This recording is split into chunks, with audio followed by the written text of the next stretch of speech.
Niliwaahidi kuwaletea madawati mangapi? 10. Madawati mangapi? 10. Kumbe mnakumbuka?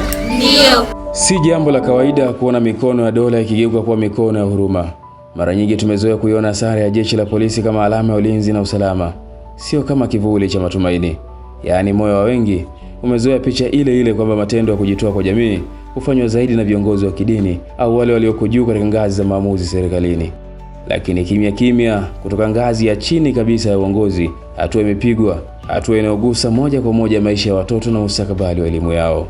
Kwa hiyo leo nimewaletea zawadi ya madawati ili mkae vizuri, msome vizuri. Si mimi hadi mtasoma vizuri? Ndio. Ngapi watakuwa polisi?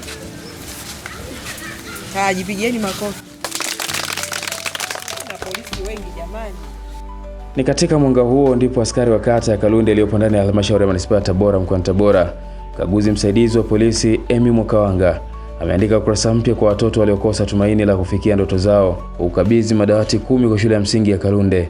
Ishara ya ulinzi wa kweli hauishii kituoni, bali hata katika kulinda safari ya mtoto anapoketi darasani kwa utulivu, akitazama kesho yake kwa jicho la amani, matumaini na utulivu. Ndugu zangu, katika tukio hili ni sehemu ya polisi katika kutekeleza dhana ya polisi jamii ambayo inajenga kuleta ustawi wa watoto wetu, ambayo itawawezesha waweze kusoma vizuri, wakae kwa utulivu na wawe na usikivu mzuri wakati wanapata elimu kutoka kwa walimu wetu. Yaani hapa ndio tunapojenga msingi mzuri wa watoto wetu.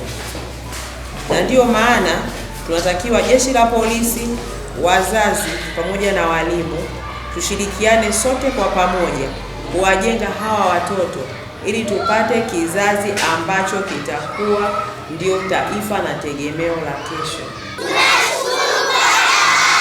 Akitoa ufafanuzi wa hali halisi ya shule, mwalimu mkuu wa shule ya msingi ya Kalunde Andrew Luoga amesema changamoto ya uhaba wa madawati imekuwa ikiwakabili kwa muda mrefu, hali iliyowalazimu baadhi ya wanafunzi kukaa chini wakati wa masomo. Ameeleza kuwa licha ya jitihada mbalimbali zilizofanywa, ikiwemo harambee na michango kutoka kwa wafanyabiashara wa eneo hilo, bado pengo lilikuwepo.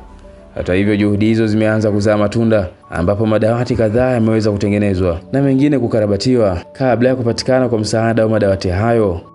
Nipende kushukuru sana adhma hiyo na kuweza kutekeleza kwa majukumu yote hayo.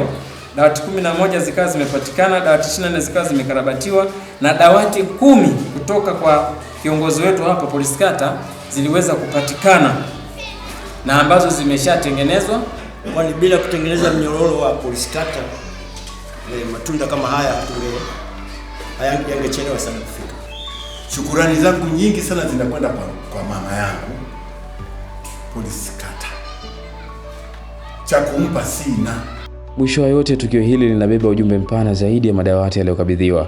Linatukumbusha kuwa mabadiliko ya kweli hayaendi kwa kelele, bali huanza pale mtu mmoja anapoamua kuchukua hatua. Leo ni madawati 10, lakini ndani yake kuna hadithi ya matumaini, mshikamano na wajibikaji wa pamoja. Ni ishara kwamba kila mmoja, bila kujali nafasi alionayo, anaweza kuwa sehemu ya suluhisho. Na pengine hapa ndipo tunapaswa kujiuliza, kama hatua hii imeanza, sisi wengine tunasubiri nini? Mimi ni Michael Samuel Joji na hii ni Daily News Digital. Endelea kusubscribe, kucomment na kulike kupitia kurasa huu hapa YouTube, lakini pia tufuatilie kupitia mitandao mingine ya kijamii kama Instagram na Facebook kwa kuandika habari leo_tz. Shukrani.